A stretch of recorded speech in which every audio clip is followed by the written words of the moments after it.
Assalamualaikum warahmatullahi wabarakatuh. Perkenalkan, nama saya Muhammad Galid Avero dengan NIM 23115320008 dari jurusan Informatika angkatan 2023. Pada kesempatan kali ini saya akan mendemonstrasikan tugas akhir dari mata kuliah Image Processing yang mana saya diampu oleh Ibu Dr. Derisma STMT. Mari kita mulai. Baiklah, untuk yang pertama-tama saya akan menjelaskan mengenai apa yang saya buat. Untuk aplikasi atau mungkin website yang saya buat sendiri bernama GesturDoc, yaitu adalah asisten kesehatan berbasis gestur tangan dan juga computer vision. Aplikasi ini dilatar belakangi dengan informasi kesehatan yang akurat dan mudah dipahami, masih sulit diakses bagaimana masyarakat umum untuk dapat menerima informasi tersebut. Jadi saya menggunakan aplikasi ini untuk sekedar kemungkinan-kemungkinan apa yang diderita atau yang disakiti oleh para pengguna, yang mana saya memanfaatkan teknologi computer vision dan juga artificial intelligence untuk memberikan informasi kesehatan secara interaktif hanya dengan menunjuk bagian mana dari tubuh mereka yang merasa sakit menggunakan jari, yaitu satu jari telunjuk saja. Tujuan itu adalah membuat aplikasi edukasi kesehatan interaksi berbasis gestur tangan, mendeteksi tubuh secara real time tanpa instalasi, tanpa tambahan di sisi klien, lalu memberikan informasi yang akurat terkait struktur dan juga mudah dipahami dari tubuh manusia itu sendiri, lalu menyediakan akses online yang mudah digunakan oleh siapa saja. Untuk fitur-fitur yang ada 20 zona deteksi tubuh dan wajah, mulai dari bagian kepala, tubuh, bagian tengah, sampai bagian kaki. Lalu ada kontrol gestur alami, yaitu cukup arahkan saja telunjuk ke bagian tubuh yang sakit. Lalu selama lebih kurang 1 detik akan menghover 20 frame dan juga akan dideteksi oleh AI-nya. Diprediksi sakit apa yang diderita oleh sang pengguna. Dan tetapi saya harus menekankan terlebih dahulu, ini hanyalah bersifat prediksi dan bukan analisis dari dokter itu langsung. Jadi apabila memang merasakan kesehatan itu berkurang dan ingin lebih pasti mendapatkan jawaban, pergilah ke dokter yang mana merupakan sudah bidang mereka dan bisa dibilang untuk diagnosanya itu pasti akan lebih pasti lagi. Lalu menggunakan informasi AI yang edukatif, saya menggunakan Grok API Lama 3370B dengan 5 kategori terstruktur. Lalu saya aksesnya itu dapat diakses secara online dan juga ringan serta real time karena langsung diakses dan juga diproses di browser tanpa perlu instalasi dengan device khusus. Oke, kita akan lanjut ke cara kerja sistem ini sendiri. Yang pertama, input pengguna.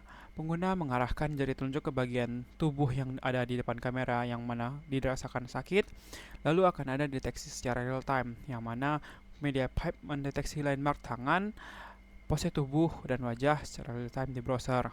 Lalu akan diarahkan atau hover detection, itu ujung jari berada di dalam zona selama 20 frame atau lebih kurang 1 detik.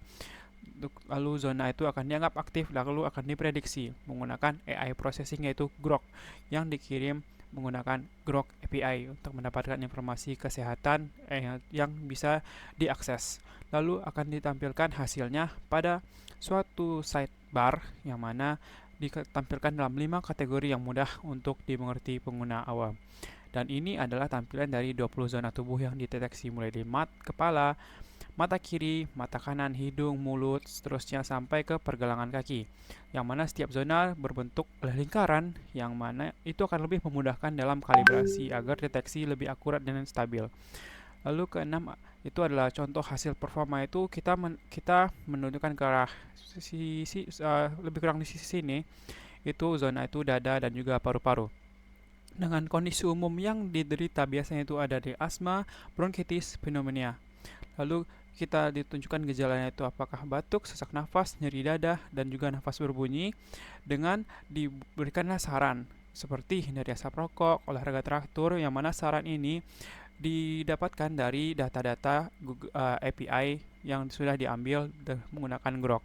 Lalu akan disarankan juga ke dokter jika penyakit ini bisa dibilang kategorinya sudah cukup menyiksa, seperti sesak nafas yang berat, nyeri dada, dan juga demam yang tinggi. Lalu pada aplikasi ini saya menggunakan beberapa teknologi.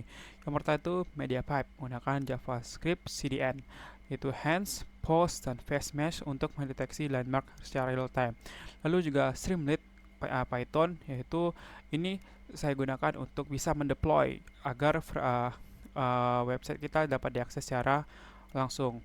Lalu menggunakan Grok API seperti yang saya bilang sebelumnya itu Llama 3.370B Versatile, yaitu LLM yang menghasilkan informasi kesehatan terstruktur. Lalu juga ada HTML, CSS, dan JavaScript untuk custom dari tampilan website saya sendiri. Lalu ada Streamlit Code untuk platform deploy agar aplikasi dapat diakses secara online. Untuk alur penggunaan sendiri dapat digunakan mengakses melalui website yang sudah ada, lalu mengizinkan kamera untuk dapat digunakan pada browser, lalu pastikan seluruh bagian tubuh terlihat dengan jelas, angkat jari telunjuk, lalu arahkan bagian tubuh yang sakit, tunggu 1 detik, lalu tahan, dan informasi kesehatan akan muncul di panel sebelah kanan secara otomatis. Lalu klik reset apa ingin memilih zona lain, atau bisa juga langsung menunjuk ke zona yang ingin diprediksi. Untuk keunggulannya itu adalah real time, tanpa instalasi, mudah digunakan, dan informasinya terstruktur, aman dan ringan, serta dapat diakses di berbagai perangkat, baik itu mobile maupun desktop. Lalu untuk sekarang ini saya mendapati batasan dari sistem ini adalah bukan alat yang benar-benar diagnosis medis seperti yang sudah saya beritahu sebelumnya. Jika ingin mendapatkan deteksi medis dan diagnosa yang benar-benar pasti, pergilah ke dokter. Jadi ini hanyalah semacam pemberitahuan awal saja. Contoh-contoh penyakit apa yang bisa diderita dengan gejala yang sudah dirasakan. Lalu hasilnya dipengaruhi oleh pencahayaan, jarak, dan juga posisi dari kamera. Jadi apabila device yang akan mendukung, maka akan lebih memudahkan lagi dalam penggunaan aplikasi ini. Lalu informasi itu bersifat umum dan edukatif, bukan hasil diagnosis yang sangat-sangat detail. Jadi hanya menunjukkan diagnosis secara umum. Untuk manfaatnya sendiri dapat meningkatkan literasi kesehatan masyarakat, membantu mengenali gejala umum, mendorong pola hidup sehat dikarenakan akan memberikan pencegahan ini, lalu media edukasi interaktif dan juga menyenangkan dari sisi pengguna. Untuk saya saat ini, informasi itu adalah saya Muhammad Gatavero dengan NIM 2311532008. Lalu aplikasi ini juga dapat di-scan menggunakan QR code yang ada di sini. Untuk lebih jelasnya lagi, ini adalah codingan yang sudah saya buat, yang mana juga sudah saya deploy dan bisa dilihat pada QR code atau link yang tadi ditampilkan. Saya membuat 3 file, yaitu AI-engine.py karena basisnya ini menggunakan Python, Streamlit untuk saya deploy, lalu ada requirement.txt agar deployment menggunakan Streamlit saya itu bisa berhasil. Untuk demonstrasi akan kita cobakan sekarang. Baik, untuk tampilannya itu adalah seperti ini. Sudah ada gesture dock sebagai tempat nama yang di atas, lalu ada kamera live, lalu juga ada info kesehatan. Ini adalah site yang sudah saya bilang itu panel kesehatannya apabila sudah diprediksi, lalu cara penggunaan dan juga tipsnya itu sendiri. Kita mulai saja. Seperti yang dilihat ini sudah di deploy, yaitu menggunakan Streamlit app. Oke, mungkin kita coba untuk mendeteksi beberapa bagian tubuh seperti ini kepala. Akan langsung dilihatkan kepala, kondisi umum itu sakit kepala, migran tumor, gejalanya itu nyeri kepala, saran itu istirahat yang cukup, lalu ke dokter jika nyerinya sangat hebat. Mungkin lanjut lagi ke bagian mata kanan. Oke, langsung dilihatkan untuk zona aktif itu mata kanan, kondisi umum itu konjungtivitis, katarak, miopia, yang mana ini merupakan penyakit-penyakit umum yang biasa diderita masyarakat. Gejala itu penglihatan kabur. Untuk saran itu cukup dengan istirahat saja, ke dokter jika nyeri hebat. Saya ulangi lagi bahwa ini hanyalah sebuah diagnosis umum yang biasa dirasakan menggunakan data yang didapatkan dari Grok AI, yang mana karena kita menggunakan API dari Grok sendiri. Untuk percobaan lanjutan mungkin kita akan pergi ke bahu kanan. Oke, akan langsung dilihatkan zona itu bahu kanan, kondisi nyeri, radang, cedera, gejala sakit saat diangkat seperti saat ini. Karena saya alhamdulillah masih sehat, jadi mungkin tidak merasakan sakitnya. Itu Saran istirahatkan bahu ke dokter jika nyeri tak kunjung reda.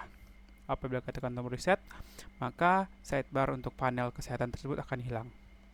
Baiklah, mungkin sekian yang dapat saya sampaikan.